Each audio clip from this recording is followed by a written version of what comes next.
আসসালামু আলাইকুম বন্ধুরা, কেমন আছেন? আশা করি আমিও ভালো আছি। চলুন দেখে আসি ফ্রিজে কি আছে।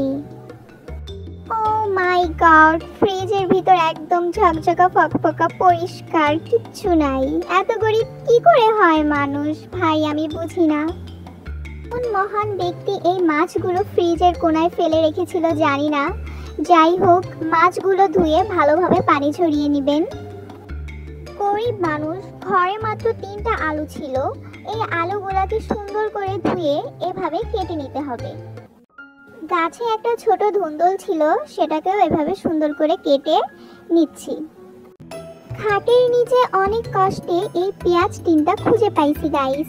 কত ছোট ছোট, এটাই আমার মিডল ক্লাস হওয়ার প্রমাণ গাইস। যাই হোক, পেঁয়াজ আর মরিচগুলাকে তুড়ি মেরে কেটে নিলাম। এবার দেখুন, এই এক টুকরো আদা, জিরা আর 2টা রসুনকে এভাবে বেটে নেবেন সুন্দর করে। এবার একটি পাত্রে আলুগুলো দিয়ে দিন, তারপর ধুন্দল কুচিও দিয়ে দিন, এরপর মরিচ আর পেঁয়াজ কুচিও দিন, তারপর বেটে রাখা মশলাগুলো দিয়ে দিতে হবে। এবার হলুদ, তারপর স্বাদমতো লবণ, এবার তেল দিয়ে দিতে হবে। এরপর মাছগুলো ঢেলে দিন, তারপর হাত দিয়ে ভালোভাবে মেখে নিতে হবে।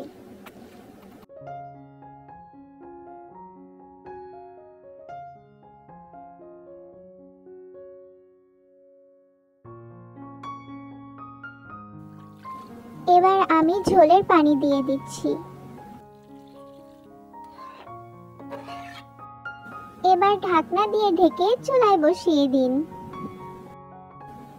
15 থেকে 20 মিনিট পর আসলাম, দেখুন কত সুন্দর রান্না হচ্ছে। ঘ্রাণটাই আলাদা, রান্না হয়েই গেছে, দেখেই বোঝা যাচ্ছে। গরম ভাত দিয়ে খেলেই বুঝবা কম জিনিসে বেশি স্বাদ কিভাবে হয়। ভিডিওটা ভালো লাগলে একটা লাইক দাও, আর এইরকম আরো গরিবের রান্না দেখতে সাবস্ক্রাইব করে পাশে থাকো। আল্লাহ হাফেজ।